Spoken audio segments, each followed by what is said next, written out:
Assalamualaikum warahmatullahi wabarakatuh. Saya Nindi Yulia Rahmat dari kelas 12 IPA 3. Di sini saya akan membahas tentang biografi Opu Daeng Risaju. Siapa sih Opu Daeng Risaju itu? Yuk simak videonya. Jadi, Opu Daeng Risaju itu adalah pejuang wanita asal Sulawesi Selatan yang menjadi pahlawan nasional Indonesia. Opu Daeng Risaju memiliki nama kecil Famajah. Opu Daeng Risaju sendiri merupakan gelar kebangsawanan Kerajaan Luwu yang disematkan pada Famajah karena ia memang merupakan anggota keluarga bangsawan Luwu. Opu Daeng Risaju merupakan anak dari pasangan Opu Daeng Mawelu dengan Muhammad Abdullah Tubaringseng yang lahir di Palopo pada tahun 1880. Keluarga ini dianggap keluarga bangsawan. Seperti kebanyakan orang Islam pada masanya, Famajah hanya belajar mengaji Al-Quran tanpa sekolah formal. Opu Daeng Risaju pernah tinggal di Parepare bersama keluarga kecilnya. Sejak kenal dengan Haji Muhammad Yahya, Opu Daeng Risaju mulai aktif di Partai Syarikat Islam Indonesia atau PSII. Opu Daeng Risaju dan suaminya membuka PSII di Palopo pada tanggal 14 Januari 1930.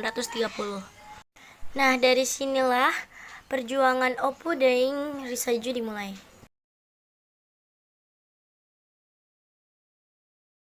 Bersama dengan suaminya, ia menyusuri pantai timur Teluk Bone di distrik Patampanua. Mereka dirantai dan dibawa ke Palopo. Kabar ia dirantai sampai ke telinga sepupunya yang bernama Opu Balirante. Opu Daeng Risaju diminta agar menghentikan kegiatan partainya. Tetapi Opu Daeng Risaju menolak dan membantah permintaan tersebut. Pada tahun 1934, beliau kembali dihukum penjara dan kerja paksa selama 14 bulan. Karena kegiatan-kegiatannya dianggap semakin membahayakan pemerintah kolonial. Lepas dari penjara dan pada masa pendudukan Jepang, Opu Daeng Risaju hidup berpindah-pindah dari satu desa ke desa lainnya. Beliau tak pantang menyerah. Ia mendirikan banyak cabang PSII di Sulawesi Selatan. Setelah Belanda mencoba kembali, dalam satu lembaga bernama Nica, Risaju jadi sasaran penangkapan Nica ketika usianya sudah kepala 6. Ia ditangkap dan dipaksa berjalan kaki 40 km dari desa La Tondre hingga Watampone. Sebulan setelahnya, ia dipindahkan ke penjara Sengkang di Wajo, lalu pindah ke penjara Bajo.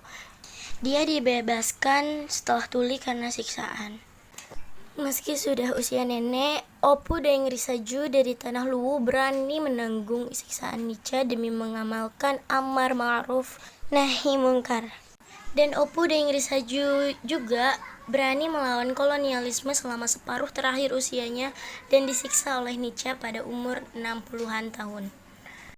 Nah, itulah jasa-jasa yang diberikan oleh Opu Daeng Risaju untuk Indonesia. Dan Opu Daeng Risaju meninggal pada tanggal 10 Februari 1964 dalam usia 84 tahun. Ia dimakamkan di dekat makam Raja-Raja Luwu di Palopo tanpa upacara kehormatan. Lalu pada tanggal 3 November 2006, ia ditetapkan sebagai pahlawan nasional. Sekian pembahasan dari saya, kurang lebihnya mohon maaf. Terima kasih. Wassalamualaikum warahmatullahi wabarakatuh.